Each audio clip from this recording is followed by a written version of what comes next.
Ladies and gentlemen, thank you for listening. Thank you for downloading. And thank you for subscribing to the latest edition of the 12 Kyle podcast. I'm 12 Kyle. Check this out. On this podcast, we're going back. We're taking it back to May 14th, 1991. On that day, De La Soul released their sophomore album entitled De La Soul is Dead. And we're going to talk about it. We're going to break it down. We're going to talk about the tracks. We're going to talk about how and why this album actually got the coveted 5 mic rating in the Source magazine. And of course, you see the title.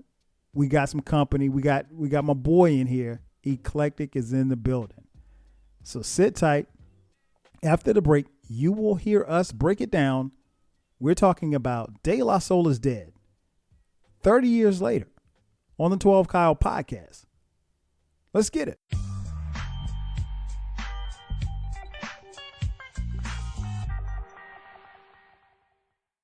And just like that, we are back. Ladies and gentlemen, thanks again for checking out this edition of the 12 Kyle podcast. As you see in the notes here, we've got I can't even call him a guest. He's here every week. Ladies and gentlemen, Eclectik's in the building. E, what up, man? Yeah, what's up, everybody? It's Kleck the Noose, Kleck the Dove, PA Kleck. There you go. Yeah. There you go. What's cracking? Man, not much, man. I'm happy to be on the show. It's been a while. You replaced me with a couple of women. Hey, man. I mean, unless you want to get on here and talk about relationships and stuff like that. Oh, no. You know what? You did the right thing. They did a great job. Yeah, man. Yeah, shout out to B and Maya, man. That's my folks. But yeah, anytime, we talk or just chop it up, man. We talking hip hop. I got to have this cat on. We are taking it back. May 14th, 1991. Jesus, it has been 30 years since this album dropped. We are talking about De La Soul is Dead, the second album, the sophomore album from the trio De La Soul. If you're not familiar, you need to get familiar. Again, this album dropped May 14th, 1991. So we're going to talk about this album. We're going to break down the tracks a little later. But I guess I probably should start at the beginning. This was their soft album, and let's kind of go back. Mm-hmm. May 1991. I know, like, I'm a couple of years older than you, so I was a couple. You say a couple of decades. A couple. I was actually a month away from graduating from high school when this album dropped. What was your? I guess what was the feel? What was the vibe for you, hip hop wise, when this album came out in May of 1991? Well, I mean, 91 itself was great. And let's see, by May, a lot of stuff had already came out. You had Step in the Arena came out. You had the Jizz drop. Mm-hmm. One of the only that I can remember live hip hop albums, BDP, Live Hardcore Worldwide came out. And what's the name? What's the name with the FBI? Redhead Kingpin. Don't laugh at Redhead Kingpin. Shout out to Redhead Kingpin. Come on, man. He dropped the album with no name. Yeah. And the other Sonic. So 91, it was 91 is that transitional period in hip hop though, because you had like the late 80s was giving you all of the boom bap. And then we started getting towards that experimental phase in hip hop where you pretty much you could do anything. Like you had your Digital Underground EP joint, but you also had Stetsasonic. You also had Houdini. You could do anything. So the climate around then was all open. Yes, this is true. And it was very important, I think, for De La Soul because they were coming off their initial album, their debut album, And, I don't want to say that they were looking to avoid the sophomore jinx, but you just didn't know. And I mean, of course, kids, there was no internet in 1991. So No. all we know is that the album was coming out. Well, see, the thing is, I have a thing about De La Soul. If people don't know or don't listen, De La Soul is like 1A or 1B as far as favorite hip hop groups with EPMD. And I got their first album on a humble.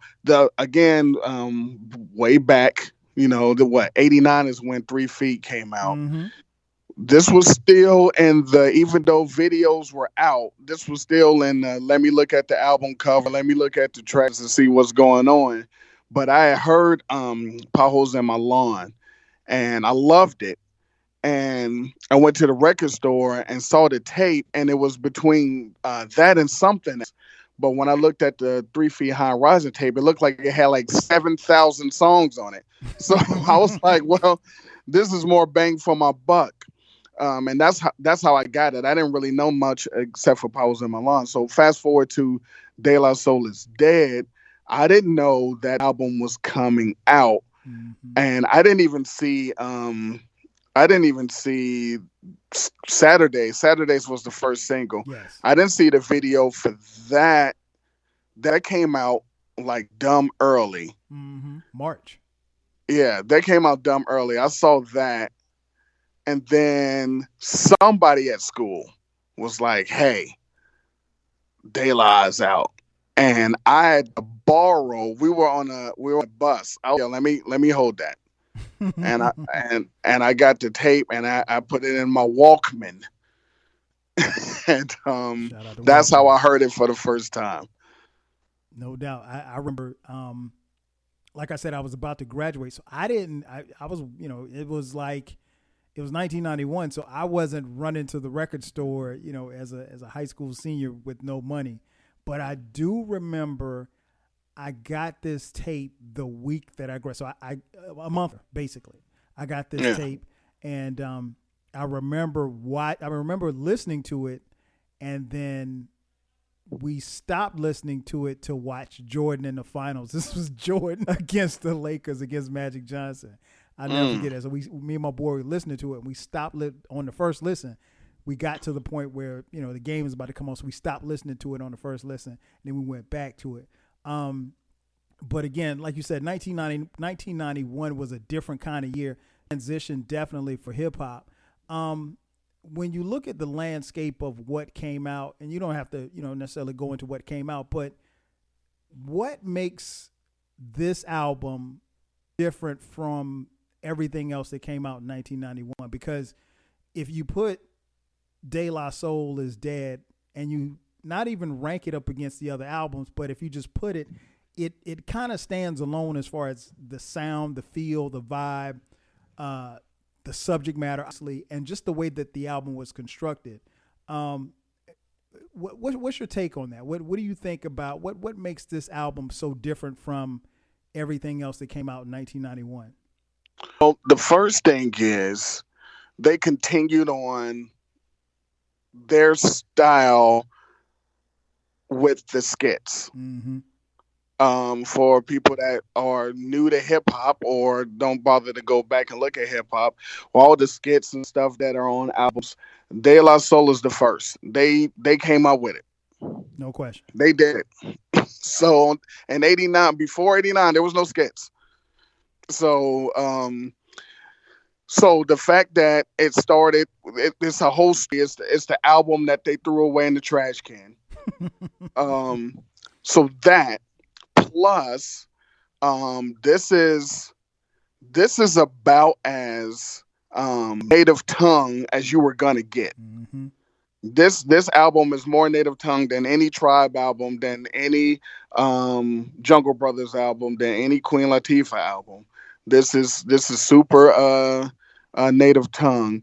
The sound is completely different than 3 Feet High and Rising. It truly is. And so they basically reinvented themselves while killing themselves because they people had thought they were hippies and all of this crazy stuff because of the Daisy Age and the Daisy sound. So they're like, no, De La Soul is dead. It's dead daisies on the cover, and so all of that plus the production on this thing is crazy. It is. And it's so many songs, and the songs are so different from each other but cohesive. The way that they flow in each other is great. The way that the story continues is great, and no one was doing that in 1991. Oh, that's all facts. All facts. You're so right. I think even looking back on it now, of course, 1991, we didn't know anything about sequencing because, again, as E said and as I said, we bought the tape, so it wasn't no CD. So you had a side A and a side B, and you basically this was a tape that you had to sit and just listen to all the way through. This album is 73 minutes long, so it's, in hip hop terms, that's a relatively long album, but it doesn't feel like that because it's surrounded. It's one major skit surrounded by several skits, and everything is very cohesive. And it was exclusively produced by DJ Prince Paul from Stetsasonic fame. So I agree with you, man. I think this album really, it was a smooth transition into where we were going, but it was De La, and De La was just, they were so different just on their end, and I agree with you, and I never really thought about it, so you said that. This was definitely the most native tongues album that we've had. Yeah. Yeah, it was, I mean, go ahead. They had everybody on the Black Sheep were on it, Tribes was on it, Jungle Brother on it. I mean, that plus, the subject matter on a few of the songs. Yes. No one was doing this in 91. No. Like this album could be a 2021 album. And there's not a lot of things that came out in 1991 that could be a 2021 album. Hell no. As somebody who lived through 1991, no. Yeah, you're right. The subject matter you hit the nail on the head was, I mean, it was so key. But the album wasn't all over the place. And the album, just for those of you listening, the album did garner the coveted 5 mics, and we'll talk about that a little later in the podcast. But again, the album drops May 14th, 1991. Does it feel like it's 30 years when you think about it right now? Does it feel like, because some of the subject matter that we just spoke of is still relevant to this day?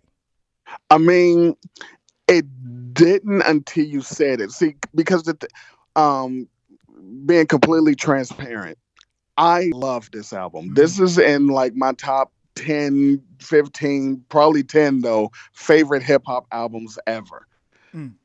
I've listened to parts of this album almost every week since it's come out in my life. So when you say it's 30, then it feels like 30. But if you wouldn't have said it, I wouldn't have thought of it because I still listen to it all the time. Right. So it's like, and wow, I think that's one of the beauties of, great music, particularly great hip hop. A lot of the great hip hop that we grew up on, it doesn't feel, at least to me, it doesn't feel dated at all. Like, you could still rock out to it. You could still bop your head to it. You could still jam to it. You could still think to it. And, I've always said, when music is great, as years passed, you pick up on little things even as you still continue to listen to it. You're like, man, damn, I've been listening to this album for 30 years. I never heard that snare. I never heard this part of the song. Or I never heard him say that part. Or now this bar makes actual sense because, sometimes some of the stuff will fly over our heads because we were so young. But I agree with you. And one of the things about this album, and a lot of, not most, but a lot of the albums from this era, is it's just good music. They made songs that they wanted to make, or what they were going through at the time, or what they wanted to convey a certain message instead of making music for the moment. Right. So instead of whatever the trend is, because damn it, this is not a trendy album. Not at all. So instead of Not at all. making Not even close. yeah, so instead of riding a trend or riding a wave, they just made what they felt. And when you do something, what you feel, it stands the test of time more times than not. No doubt. No doubt, That's man. why that's why "Fuck the Police" is still "Fuck the Police." Yes. It's still very relevant, and people still say it every Yeah. single day. And you can play it, and it still sounds just as dope as it did back then. Now Um, something else too. That's something else. hey, now stop it. Oh, Arabian Prince. Yeah, back with the sound is hype. Oh my gosh. But yeah, man, it's mind boggling when you think about it because, like I said, it is 30 years. So we're taking a look back at it. You got me and you got Eclectic in the building. So let's get into the tracks, man. Actually, before we get into the tracks, this album, and I just found this out as I was doing research on this album. This album went gold. Like I say that, and I say it with a level of skepticism, is because what I want people to understand is that it didn't matter. Like, it's an incredibly dope ass album. A fan of this album, and I'm sure I can speak for E when I say this. We didn't care how much it sold. The only thing that mattered was that you had a copy. that was And it. not only did no one care what it sold, the artists themselves didn't brag about Right. what it's. Only a couple of times did you hear any MC talk about sales because, contrary to popular belief, most of them weren't in it for the sales. Right. They wanted to be considered and have good music. That was pretty much it. That was Now, it. they loved getting paid from it, but again, most people didn't get paid from the album. They get paid from the live shows. And So, unfortunately, especially if you're familiar with De La Soul, you know that they have been at odds, at war with their record label, Tommy Boy. And so, as you're listening, I think it's fair for us to tell you that this album, along with De La Soul's other albums in their catalog, aren't on any DSPs. as Pastor said, I was a dick who got jerked by Tom and his boys. You did say that. So they've been battling with the label for the better part of the last 30 years. And I mean, it's really sad when you think about it because they've managed to make a living and touring, like you said, off this album and their whole discography, which is an incredible discography that will The this of all hip hop groups. There's no argument. I'm not even fielding an argument. But anyway, look, it's your show. This is your show. Go ahead. we may have big three. I mean, a three-peat on De La Soul. So nonetheless, let's get into the tracks, man. The track starts off, like I said, it's a 73-minute album, but it does not feel like any of that. It starts off with intro. And what I would encourage you to do is listen to the album. If for some reason you don't physically have the album, or if you had it like I did and had one of your homeboys steal it, shout out to Charles, you can find it on YouTube and just listen to it there. Starts off with the intro. And like I said, the album it's one skit, but it's a whole bunch of skits surrounding the skits, which is true De La Soul style. That's track one. And then track two, you get Oodles of O's. What did you think about that track, man? So, again, first hearing this, I'm on a bus and I'm on my headphones. I'm already a huge De La Soul fan. So, Oodles of O's comes on and just a beat. And then Oodles of O's.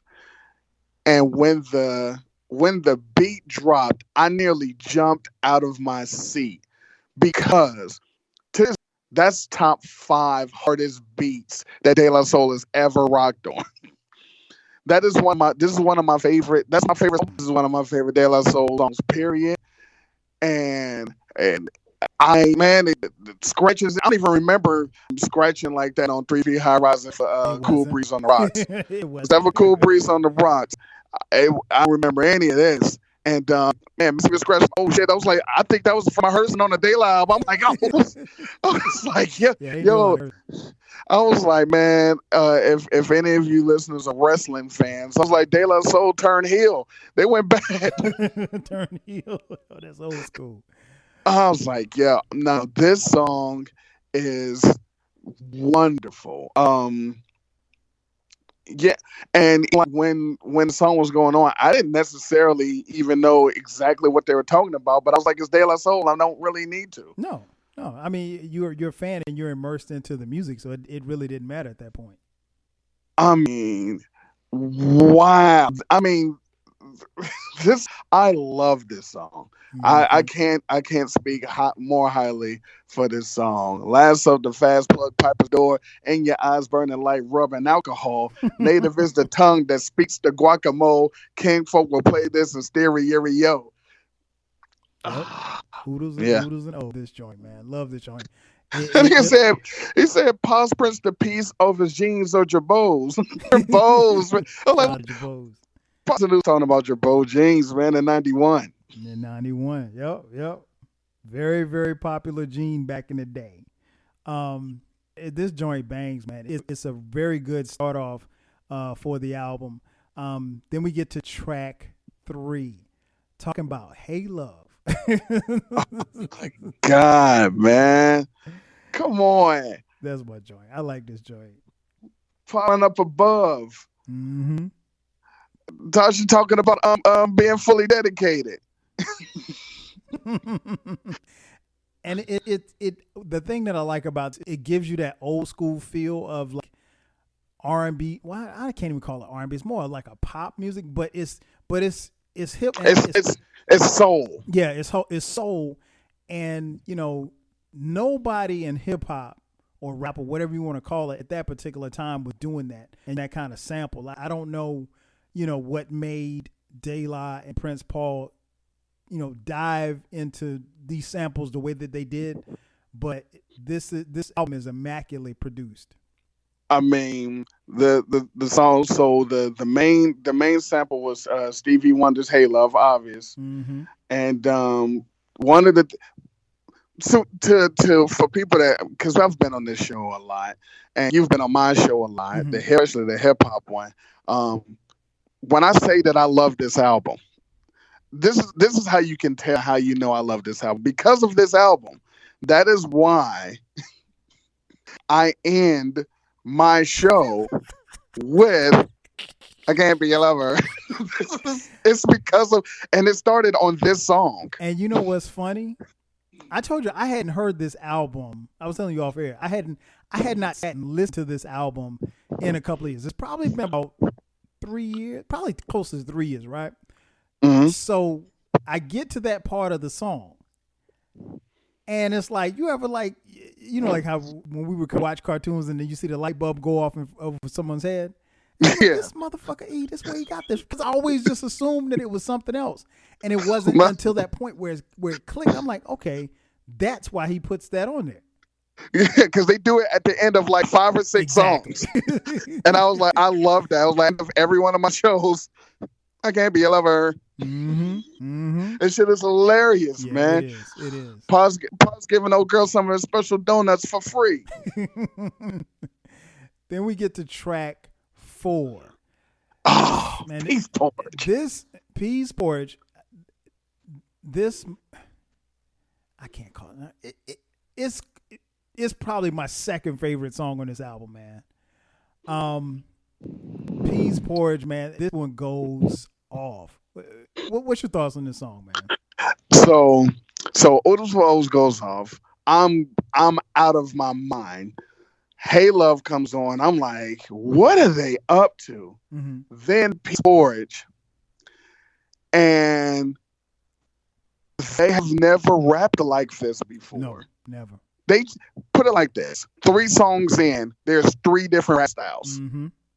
but they're all one original, and they all fit De La Soul. It's not like they were trying to rap like Naughty by Nature or Right. something. They rapping like them. Mhm. It's just that they writing the beat different, or they want to convey a different type of vibe. And my man came out. My name is the Pasta, and I like to plug the real thing. Yes. I'm like, what is going on?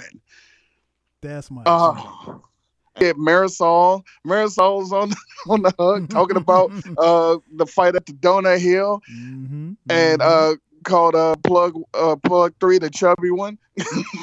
yeah, the chubby one. Talking about Mace. Yeah. Oh man, yeah, that joint. It's definitely a different style, and Pa sets it off. And I one of the things I always loved about De La is that Mace was the DJ, but Mace could rap. Like he would get on, he wouldn't be whack or anything. I mean, there aren't too many groups like Jam Master Jay wasn't rapping with Run DMC. His job was, come on. He gave us some bars on pause when he gave a shout out to Stanley Brown. Oh man. Participate so you all get down. Here's a solo for my homeboy Stanley Brown. Oh man, rest in peace, Jam Master Jay. Yeah, man. But I mean, that's one of the things I always admired about the group, man, was that they just like anybody else that was in the Native Tongue crew, they were authentically themselves, but they pushed the envelope. And the one thing I want to impress upon, particularly the younger listeners who weren't around in 1991, is that a lot of this stuff that they're doing on this particular album, nobody had done or even thought to even try to do, because again, it's not popular. And one little funny concept, in 1991, it was okay to be original. It's a novel concept, and it still should be okay. It should be okay, but it's not. But yeah, wanted to. Go ahead. We got Kermit on this song. Mm-hmm. We had Mace and who's that? Drez doing boxing commentating. Yep. Yeah, it was all over the place, and the one thing, among many things, one things that you can take away from this album is that nobody was going to ever bite this. Nobody was going to ever try to at least duplicate it, because it was just a De La album. Then we get to track 5, which is skit 1. Also, by the way, we even got Jerobi on. Yes. Shout out to Jerobi. Go ahead. Then track 6, Johnny's Dead, a.k.a. Vincent Mason, live from the BK Lounge. Another track which is kind of like an interlude, but a skit. It's minute 57 seconds. And what happens is, a lot of times when you look at, if you look at the track listing on this album, you'll see like 27 items, if you will, but a lot of them are skits and interludes, but they all mesh with this album. Well, to see the thing about Johnny's Dead, I had never that wasn't on the tape, so I didn't hear that until like dumb long. I don't think I remember hearing it on my tape either, but I think when I ended up making a tape and I put it on there. Yeah. I mean, it's about 4 or 5 tracks that's on the CD that is not on the cassette tape, and all I had was the cassette tape at the time. I had no CD money in '91. You crazy? Yeah, you're right. And I think what happened was the late Tommy Boy re-released the album with more songs on it. So some of these songs that I'm gonna read off, if you physically have the tape, won't be on your tape. Yeah, but most of it be okay, because all you do is stream anyway. Right. Unless they're trying to stream and they can't find it. Yeah, you ain't physically got shit. Right. The next on YouTube track is my favorite. A roller skating jam named Saturdays. This features Q-Tip and Vinia Mojica. Man, talk to me about this song right here, man. So for everybody that love pop, and when we talk about it, this song is my summertime. So everybody's summertime is summertime. Mm-hmm. This is my summertime. So this is my hip hop song that makes me it's time to go outside. It's hot. So and they have to with me. It's this one. It's so easy. But yes, this is my summertime. First off, you get Q-Tip. You get Q-Tip on a De La song, and shit, we had LONS show up. Yep. But Vinia, she is so underrated. She is on a ton of dope songs. Mm-hmm. I don't know if you or the people that's listening know Vinia Mojica. Oh, I know. You know, I know. But let it be known that I know. oh no, you know what? We will not. We will never let it be known that you know anything. Yeah, I know about But anyway, for the uninitiated, she was on this song. She was thinking on verses from the Abstract on Low End Theory. Mm-hmm. She was the one on Therapy on Helter Skelter. She was singing that. She was on the terrible Ferris Wheel song by the old boy from Chicago. Oh boy. She got a lot of cool shit. But anyway, this song is great. Damn. Who had the on this? Who was it? Was it Paz? Was it Kid? Was it Dove? I like Paz's verse, and that's saying a lot because I normally rock with Q-Tip, but I think Paz I think he delivered the best verse on this song. Back once more with the wallop in the score. You already know. Yeah, so this joint, man, and obviously, like you said, this was their first release. They did a video for it, so there's vision for you guys to check out. You see Vinia singing in the video as well, so definitely check that out. Something to look at too. Oh, for sure. Yes, sir. Then we get to track 8, which is another skit/interlude. WRMS. That is the fictional radio station that appears in a couple of skits, on this album. I can't say it enough. Nobody else in hip hop would think to put a fake radio station playing your songs in the middle of your album. Nah, Redman did it like 3-4 years later. But nah, this was WRN with DJ Squirrel. Right. It was like, who is this? Squirrel. Then we get the track 9, Biddies in the BK Lounge. Another just different song. Not only is it a different song, it's 2 different songs in one song. Yes, it is. And you know what's funny, man? I always hear people. Well, I can't say it. I always hear younger people talk about. I love it when the beat and they talk about some of these songs when a producer takes a beat and flips it, and you get basically 2 tracks in one album, and they speak of it as if this was the first time that it happened. Like, yeah, I was about to say 2018. I'm like, have you ever heard Superman Lover? Like, yeah, this of them? This is a thing. But I love how they flip it. I love this track, man. Love it. This song, Paz, I think, wants some Captain Crunch. They don't have no milk. They don't know what day it is. Turns out it was a Wednesday. They was hungry. Went to Burger King. Ran into a girl. Wasn't really with it. Found out that that Dove was a part of De La Soul. Thought it was Tracy Chapman. And then she asked for an autograph. He was thinking that she was pissy, so he's like, I'm out and go get another slice of pizza. That was the first part of the song. Okay, quick sidebar. Question.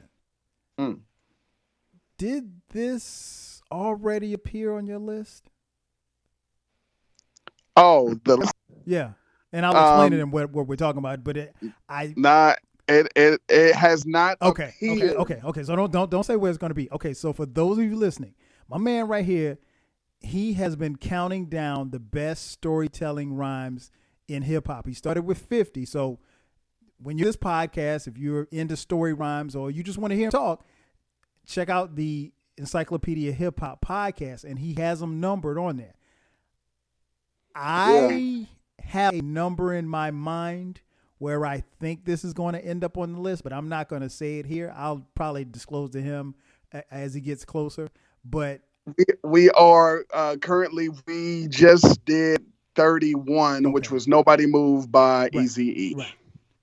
So I'm interested to see where this is going to be because I know that it's going to be on the list. But it's funny. When I was listening to this, as I was getting ready for this show, I was listening to this the other day, and I was like, I was like, he do this? And I was like, and I started to text him. I was like, I'm not going to ask him. I was like, and then I meant to go back and look and see myself. And I was like, I couldn't remember if you did or you didn't. And I was like, well, if he didn't do it, I'm sure it's going to be on this list. Yep. Yeah, but I'm sorry. I didn't mean to cut you off. I had to just throw that in real quick. Plus a little plug for you. Oh, I appreciate that, man. Look at that synergy. Plug 4. Plug 5. Plug 4 is Prince Paul. So, Shoshana and Rosita is on the bridge, but now they waiting in line for Burger King, and then I think Pasta News is working, and they get into it. Yep. Yeah.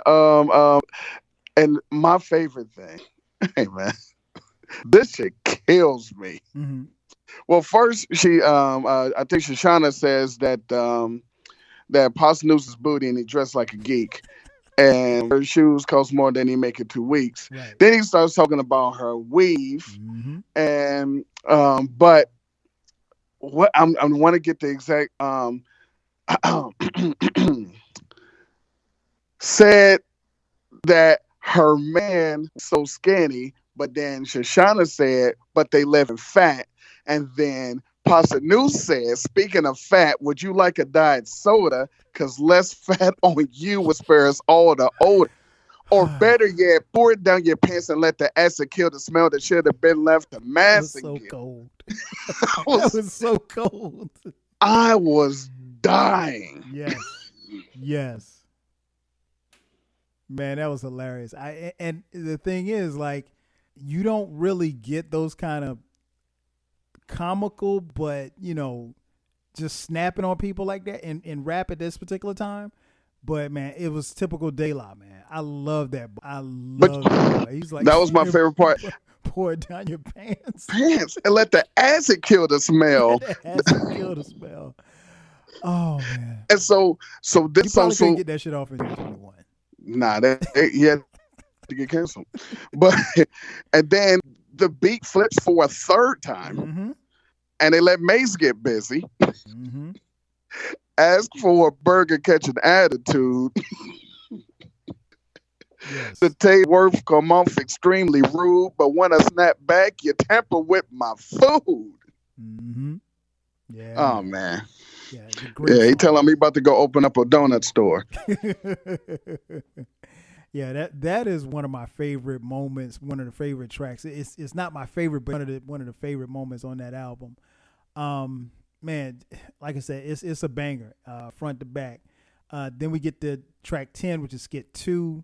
Then we get to track 11. My brother's a bass head. And bass heads. Bass heads back then were referred to as, what we call now crackheads. But what did you think about this one, man? Well, one before we get to that, the skit. So for you guys that don't know, the skits that are in between some of these songs, they are reacting to the songs that we just heard. Mm-hmm. And so the skit before this was like, because I remember it was like, Betty's was kind of fly. They talked about Betty's in the BK Lounge, and the dude was like, if you could flip it on 45 so I could dance to it, because it was a slower song. But my brother's bass I didn't hear until like 20 something, because that was not on the cassette. My brother's a bass head was a CD. Actually, at the time, I think it was only on the vinyl. Okay. Wow. I think it was I'm only on trying the to think. Maybe vinyl. I know I didn't hear it on the tape. I think I heard it. You had to hear it on the CD. Yeah. Because I ended up, that was that was a time in my life where I had stuff on tape, and the stuff that I played a lot, I tried to transition it to CDs, and I ended up getting a CD for free. So yeah, I do remember that. Yeah, but my make the bass come out so clear. Clear. But the thing is true. Pussy brother was a bass head. It's actually about his brother. Right. And but yeah, they had the preacher was in there. Pause. Nah, I mean that's a different song than anything that we heard up until now. It was all fun in the BK Lounge. Right. And you know what's funny is, like, you would never back then admit to, you know, somebody in your family being on, you know, crack. No. That was different. No. Yeah. And so without any context, like, you know, it took me years before I realized that his brother really was on crack. I was like, wow, this shit was serious. I didn't know. But another banging track, track 12, Let Me In. Man, listen. A different style again. I got good news. I got eyewitness. Good news. I got eyewitness. Hip, left, dread, my phenomenon. Days with the quickness. Now, yeah, this shit was crazy. Yeah, it was. And you know what? The thing that I really, you see it a lot when you watch De La Soul videos, and somebody made a comment about it on one of the YouTube videos that I was watching. Like, this was the time when you just had fun in hip hop. Oh, yeah. I mean, like, I want everybody to understand, like, it wasn't all serious. It wasn't all guns and I'm going to shoot you up and my guns are hot and your guns are cold. Oh, no. Oh, no. Not the temperature check, the heat check. Yeah, it wasn't like that in 91, man. It was fun, man. And we really, and songs like this just remind me of just the good times that we had in rap. And you enjoyed listening to people who were having a good time. And obviously, they're clearly having a good time on this one. No, and you're right. And there's zero curse words in this song, and this song is only about let me fuck. let me in is let me in there. That's what the song is about. Yep. But they and nobody curse. Nobody's vulgar. They got objectified anywhere in this song. Nope. And you probably could play this, you know, in front of your mom, and she might not even understand what, because they you know. They are able to get this off without even, like you said, coming off as vulgar or anything like that. And that was it took a skill to do that. You know what I'm saying? Yeah. I miss this. I miss this rap. Track 13, Afro Connections at High Five, in the Eyes of the Hoodlum. This was my shit. Yes. This was dedicated to all those hardcore acts. The brothers that used to look to that felt a fuck off. Now they on that R&B. You mean rhythm and blues? No. Rapping bullshit. That was the first time anyone ever said that. Yep. R&B, rapping bullshit. Oh, man. Yeah. Damn. That song was dope because we got Mace back on there rapping. Mace had, I think Mace had like 2 verses on there. Yeah, he might have. He was getting off. It wasn't like, again, when you hear Mace, you're like, okay, it's a welcoming sound. It's not, oh shit, here you go. No, he could rap and a DJ. Oh man, he say on there, my crib is uptown, downtown, LI, and another crib at Queens. I eat some cornbread, boar's head, my favorite red pork chops, and I play that color. Mace, PA Mace. Yeah, man, great time. What a NFL All-Star son. I know, right? Then track 14, the Rapidy Rap Show. Now, And now, and this is before people this and said, now they on that rapidy rap stuff. This is the first time someone said that. First time ever somebody said rapidy rap. Shout outs to the doo-doo man. The doo-doo man. Who's the doo-doo man? You're the doo-doo man. You're the doo-doo man. So, I got such a big kick out of hearing that the first couple of times I heard it. I was like, did y'all really shout out the doo-doo man? The doo-doo man. So basically, those of you listening, this was basically again on the WRMS radio station where people were calling in doing shout outs. This they tried to really do this like a legit radio station back in the day. So Q-Tip called in. A couple other people called in. Divine Styler, Jungle Brothers called in, but Mace called in as MC No Shame. He said, "Yo, this is MC No Shame, and when I ain't getting busted in the bed with your mama or selling crack to the kids at Amity High School, Yep. I'm listening to my man, the Doodoo Man, on WRMS." Yeah, man. This joint, I again, innovative. Nobody else was even thinking to try something like this. Yo, Prince Paul, when I'm not brushing my teeth with DD7 or boosting my memory on real estate tapes. Nah, well, I don't know, man. All this shit is in my head. I just love this album. Man, shout out to Prince Paul, man. Again, immaculately produced album. Then the album takes what some might call a hard left. Middle the Pistol on Santa is track 15. If you will suck my soul, I will lick your funky emotions. So this track is vastly different from the others because of the subject matter. It's about a girl who has a dad who he's the local Santa Claus or whatever, and he's, highly respected, highly regarded, but is actually sexually assaulting his daughter.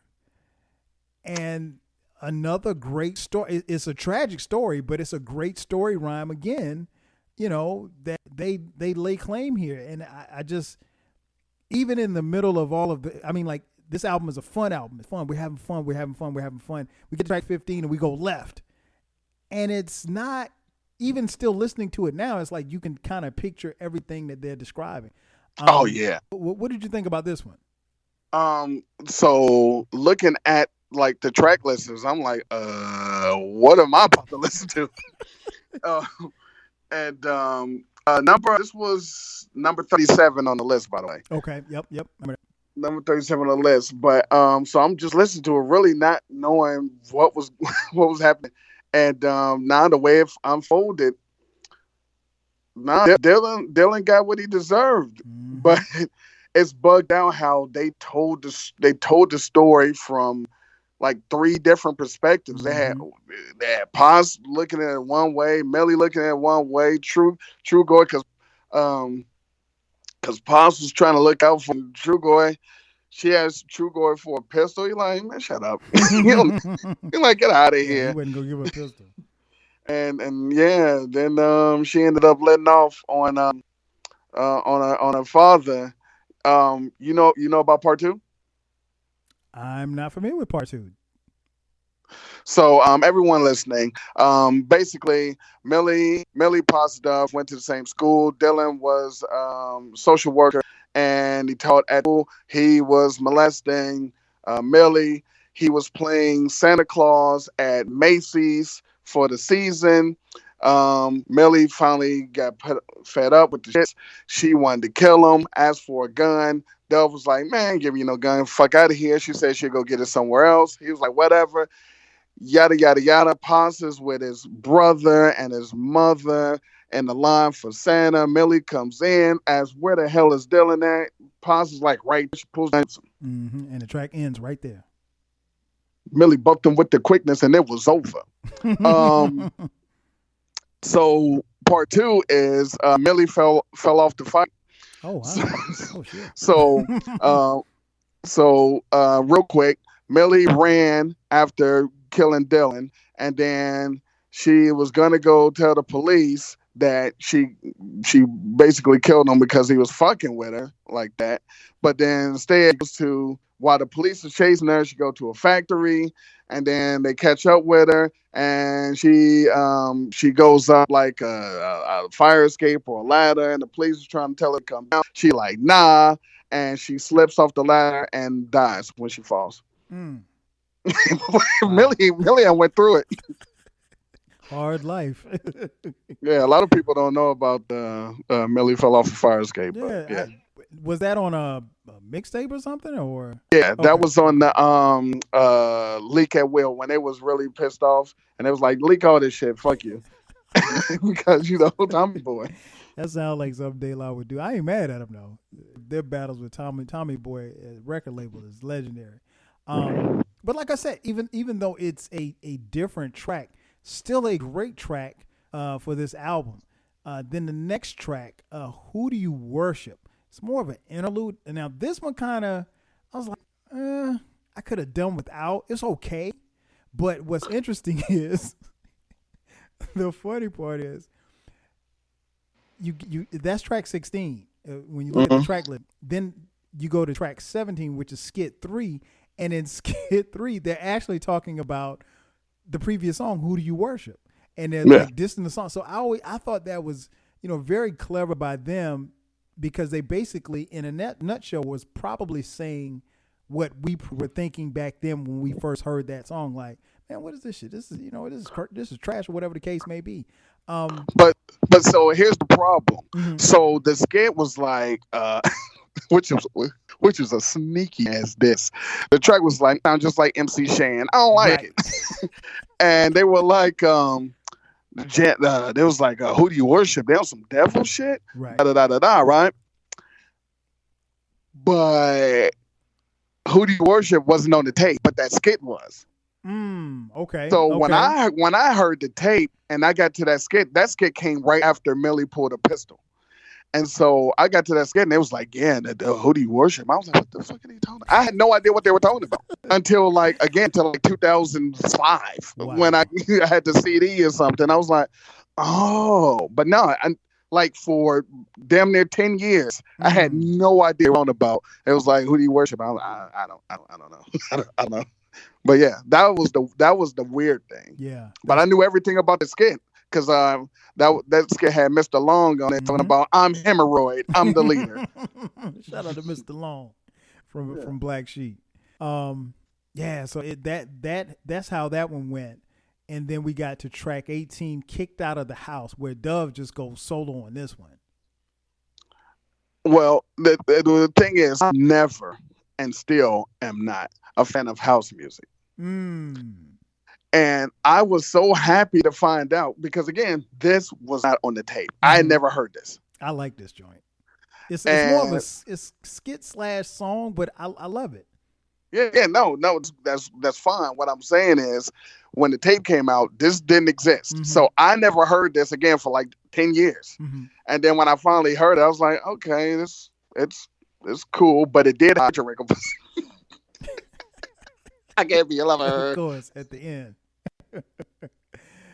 Oh man, that's funny. That is so funny. Then we go to track 19, Pass the Plugs. Now you talking. Come on, man. This is Layla right here. Because this was, for any real fan of De La Soul, this was part 2 of Description from 3 Feet High Rising. But so they passing the mic around and they brought out When Arsenio Dissed Them. He said Arsenio dissed us, but the crowd kept clapping. What happened was when they did Arsenio, he called them the hippies of hip hop. Hippies of hip hop, right? And when they was doing Me, Myself, and I, and they didn't appreciate that. Oh, and another part too, and I don't know if you remember seeing this. I think I saw it the years later, but when they were performing, it was at the end of the show, so the credits started rolling up. So it was like they didn't even really get a chance to really shine like how. So they kind of took that as a like. Yeah, they ended the show on them. Right. Yeah. which is And bugged out when you think about it. When you think about so many hip hop artists that Arsenio had on his show, but De La might have been one of the first ones, if I'm not mistaken. and he would sit down on the little stage with him, or talk to him, or have him on the couch. But they was like, "Nah, the show's over." Me, myself, and produced by. Yeah. And they was already beefing with what's the name? Because Dove was like, because basically this song is about how De La Soul was perceived on 3 Feet High Rising versus what the reality is, and they were like they were talking about the Me, Myself, and I and Potholes, and basically because of those, it's really those two songs that blew him up and made people think about being hippies and shit. And it was like that was like radio works it, public consumes it, Tommy Boy wants another Say No. Because Say No Go was their anti-drug song. And he was like, nah. He's like rough and rugged. It's not a new twist. Been true thought since the first get go. Easy. Watching it die, see. Native is the new, like balance is the shoe. Yeah, and it was like all of this shit that y'all hearing right now. This ain't new. This is how we always been. But y'all ran with that hippie shit. And looking back on it, I can see how or why people did it, but it wasn't fair to them because, you know, if you listen to 3 Feet High and Rising, if you listen to the radio singles, then yeah, you might think that, and you see the videos, you might think that, but they were so much more, and they've always been so much more, and they are one of. Son, they lie orgy on the first tape. They were just fucking in the background. Right. And that ain't hippie shit. You just realize like it's not. They were a lot of people trying to pigeonhole into being something that they weren't, and you're right. This song really speaks to that, man. I think they're, if anything, they're underappreciated and misunderstood in a lot of ways. I think even to this day, you know, because they are one of the greatest hip hop groups ever. Now, where you place them is, you know, up to, you know, in the individuals, but hands down, I don't think that's any question that they're one of the greatest hip hop groups ever. Then we get to track 20, which is more of an interlude. Not over till the fat lady plays the demo. I love that. I love the way that they label these things. Not over until the fat lady plays the demo. And that's She's steady. Dove. That's a Dove outside. He's get a cab. Went to his building. Ended up left his building. Went to Burger King. Tried to get a Whopper. There was some people kept trying to get his demo. Went to go get a Whopper. Some lady turned around and it was Chrissy. Who tried to give him the demo, and he was running from her, and she had the tape in her hand, and then she called, and the "Hey, how you doing?" came on, and yeah, but it was just a whole bunch of please. They kept scratching their please listen to my demo. Please listen to my demo, and then at the end, and then they lead into track 21, ring ring ring. Come on, man. Come on, man. This is the joint right here. This is the joint. This joint still another banger that still bangs to this day, man. They did a video for this one as well. A lot of people say this is their favorite. It's one of the better songs on the album. I mean, but to be honest, you'd be hard pressed to find a bad song on this album, and we'll talk about it in just a few as to how and why we say that. And then you go to track 22, WRMS. Cat in Control skit. Cat's in Control. Yeah. It's calling out to the suckers at the donut, serving it to her dark, hot, no caffeine. Then you get to track 23, which is skit 4.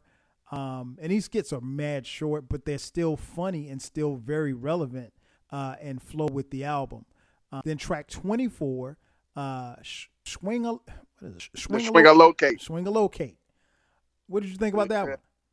Oh man, this shit had the ill Stetson sample on and 3 steps ahead. No, this song was hard. Yes. I think Dove got busy on this song. He did. This might have been his best verse, and that's saying a lot because he he got busy on all of them. I love this verse from Dove. Yeah. Nah, that shit was crazy. I'm a big fan. Yeah. And then we get the track 25, Fanatic of the B Word, where Dress from Black Sheep shows up as well. And they go at it, man. No, this was basically their this is basically their scenario. Yes. Because cut at the end. Come on, everybody, let's baseball. Yes. You can't help but to want to wop to this. You had Mike G on there. Come on, man. Paz kills it. Dove swing is my step. Plug 2, Groove a Gut. Drez on there. Maceo at the end. Nah. That's all right. Yeah, everybody, let's baseball. Man, I love this joint, man. For a long time, this was in the running for my favorite. I used to play this all, and I guess because it's at the end of the tape, and then I got the CD or whatever. But love this joint, man. Then we get to track 26, which is the last full song on the album. Any thoughts on that one? I love Keep the Faith. Keep the Faith was it was in what's the name too? What's movie was that? Was it Boiler Room? Was it Boiler Room? But it was in some song. It was in some movie, and I remember it was playing. I was like, but it was also the B side of Millie Pulled a Pistol. Yeah. But it was in some movie. But I love this song. This song was basically dude trying to smash, but she ain't having sex until she's of age, and then not having protection, but at least I'm keeping the faith. Called her Padlock Jody because she kept a lock on it. Yep. Nah, man. This song was great. Yeah, man, and that's the thing that I always loved about them and the whole Native Tongue crew tribe. They could be talking about sex, but not necessarily talking explicit, and it always went over well, man. And I think that became a lost art because, 92 is right around the corner. Everybody cut somebody by the time 92 rolls around. And last track on the album is Skip, which basically they conclude and they end up throwing the De La Soul is Dead tape in the trash can. And denouncing and announcing that De La Soul is indeed dead. But the thing was, who was it? I was like, what happened to the pimps? What happened to the guns? What happened to the guns? Where's all the curse words? That's what rap music is all about, right? Yep. Yeah. And that was like, saying basically, hey, this is being defined as rap, and you just listened to a 73-minute album. It didn't have any of that in it. So what does that say about them? I love this album, man. I mentioned at the beginning. It was Boiler Room. Boiler Room had it. Okay, cool. I mentioned at the beginning that this was a 5-mic album. I want to say it was one of the first. It had to be. Yeah, it had to be wonderful because this is one. So it hadn't been that many 5-mic albums from the Source magazine. If you're unfamiliar, the Source magazine, which is back then was the hip hop Bible, deemed this a classic. Now, your cousin Jimmy calling it a classic on Twitter. These were people who actually know a little bit about hip hop, and there was a panel who decided on how they would rate the albums. I think. Go ahead. For the record, yeah. Before the Dead was One for All, Brand Nubian, America Cause Most, and People's Instinctive, right? Yep. Anthem hit them. Okay. And to tell you the truth, I don't think any of those are 5 mics. We'll have a podcast about that. Maybe America Cause. You and I will have a podcast about that. All right. About the ones that got 5 mics. The original 5 mics, not that bullshit that Benzino did years later, but I digress. I don't know. Remember, The Naked Truth by Lil' Kim was one of the originals. Oh, no. I get it right. The naked truth. Well, we'll agree on that one. Oh, all right. But okay, so yeah, it got 5 mics. So my question to you, is this a 5 mic album? The original press is. If you include all I told you that wasn't on the ship, it's probably a 4, Right. 4.5. But the original pressing, I'll give it 5. Yeah, I especially agree. with the climate and name out. Mm-hmm. Nah. I think this album, in a lot of ways, set the barometer for what emceeing and what an album should sound like. It is, again, it's worth repeating. It's not dated, but when you in 1991, and then if you're outside in 2021, you can see that this album is just as relevant then as it was back then, and it is today. See, these guys, De La Soul, they are different, and I've always said that they have the most complete discography in hip hop, especially for groups, because they have never dropped anything whack. They have so many albums that so many fans pick one of like 7 different albums as their best and their favorite. No other group. There's no other nothing that does that. Because some people like, nah, 3 Feet High Rising. There's other people like, nah, AOI Biotics. Other people like, nah, Stakes is High. Other people, you know what I'm saying? Other people like, nah, The Grinding. Other people be like, De La Soul is dead. Yep. So, but anyway, the thing about this album is it's something else. It's not really even a hip hop album. It's just an album. It's nothing that you're like, no, that's a hip hop. I mean, it is, but it's not. And it's not like how the score kind of is, but it's not. It's just okay. It's one of those albums that you could technically hate rap and be like, nah, this album is dope.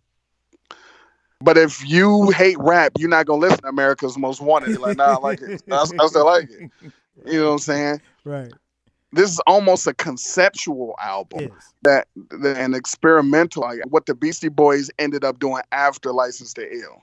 This album is something else. De La Soul be on some whole other shit that nobody else really figured out how to do around that time. Now eventually, yeah, I give Outkast, they do some stuff like that. Hey, look at you.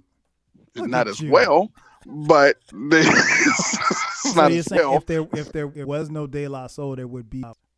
Oh hell no! I mean, if it wasn't Native Tongue, period, but definitely De La Soul and probably Tribe because they were the more popular ones. Nah, you wouldn't have had Outkast at all.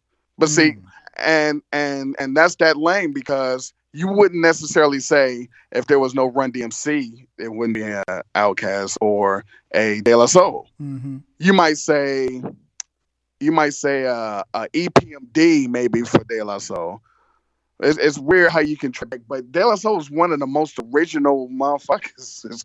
It's crazy how they don't get all of their just due. It's ridiculous.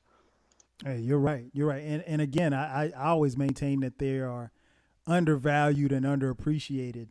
I would never say that they're slept on, but just definitely underappreciated. And this album is a testament to it, man. I think this album is. You're right. It's so in so many ways. It's almost when you look at the landscape of 1991 and even the subsequent years, because we saw, you mentioned at the beginning, we saw hip hop turn in 92, and we saw an even bigger turn in 93, and it was out west, and then it came back to the east in 94, 95, 96. 96 was an incredible year. And then the back half of the 90s, you really, if you compare De La Soul is Dead to what was released in 98, it's totally different. You know what I'm saying? I mean, like, it's literally like night and day. No, 90, 91, 92, 90, really 90, 91 period was the most transitional to still good Mm-hmm. hip hop music. Because we were on our black shit. Mm-hmm. We were on our black shit in '89 with the original De La Soul and Jungle Brothers and Queen Latifah and shit. And then when you got to '90, you had Fear of a Black Planet and Yep. America's Most, All for One, and all of them. Then you got to '91, and it's like, all right, we transitioning because you got the Low End Theory. You got, like I said, it got mad experimental because Delta Funky Homo Sapien Yes. came out and Breaking Atoms and stuff. And then '92 was like, well, now let's do this. And then '92 was the turn because that's when you Mm-hmm. got Crunk and What the Album and Daily and Das Effects came out. Mecca and the Soul Brother came out. It was that none of that shit was '91 Right. shit. And then of course '93 Wu Tang. That 1991 was And a Snoop came out in pivotal time. '93 too. Snoop. What's that? No, I really didn't hear you this time. I really didn't hear you this time. I said Snoop came out in '93.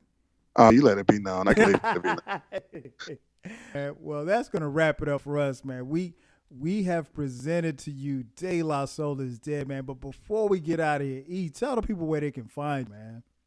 And if you like hip hop, if you like the hip hop and of a certain era, pre '99, pre '98, come on over to Death Row. Listen, it's All in the encyclopedia. videos. Yeah, all in your AirPods. Right. Encyclopedia HH. The HH is for hip hop. That's Twitter. That's Instagram. That's the Encyclopedia Hip Hop is the podcast. It's the movement. It's the preservation of hip hop and the legends and giving people that just doing their props now instead of fake ass tweets when they pass away. Oh my God. So, and then we also have a little bit of 80s and early '90s nostalgia on the Eclectic Discussion Podcast. That's Eclectic Podcast on Twitter and Instagram, and search the Eclectic Discussion Podcast on the podcast platforms, and have a good time. Follow and get in on the conversations and the polls and all the different And questions don't and forget stuff about the drafts. that are posted. Yes, there's drafts. I'm officially the king of the South. I'm the king of the South. King of the South. Yeah, I'm the king of the South. A lot of drafts. We do 5-round fantasy drafts of either nostalgia on the EDP or hip hop centered things. We've done Brooklyn rappers. We've done NBA point guards. We've done Eddie Murphy Southern rap. movies. We've done Southern rappers. I'm the king of the South. Oh my God. Um, This guy. yeah, Eddie Murphy movies, stand-up comedians. Oh, it's a ball. The beauty of the Encyclopedia Hip Hop Podcast and the Eclectic Discussion Podcast is that both are evergreen. You have not missed out on anything. You won't feel left out. You won't feel out of date. You can start at the beginning, the first episode. You can start in the middle episodes. You can start the latest episodes and go back. All of them are up to date. It's nothing like, I don't care about that anymore. So they should be good listens. They're not. Most of them are like 15, 20 minutes anyway. You wasted most time on Twitter looking at some stupid TikTok dance or Right. something. So, Or looking at porn on Twitter. which is not a waste. Now look at me after the porn. Now porn first. Oh yeah. I'm not. He said porn first. Yeah, porn first. I'm not gonna be my smirched. gosh. Oh my gosh. Yeah. So you guys know where to find me. This podcast drops every Thursday at Look midnight. at you with a What's that?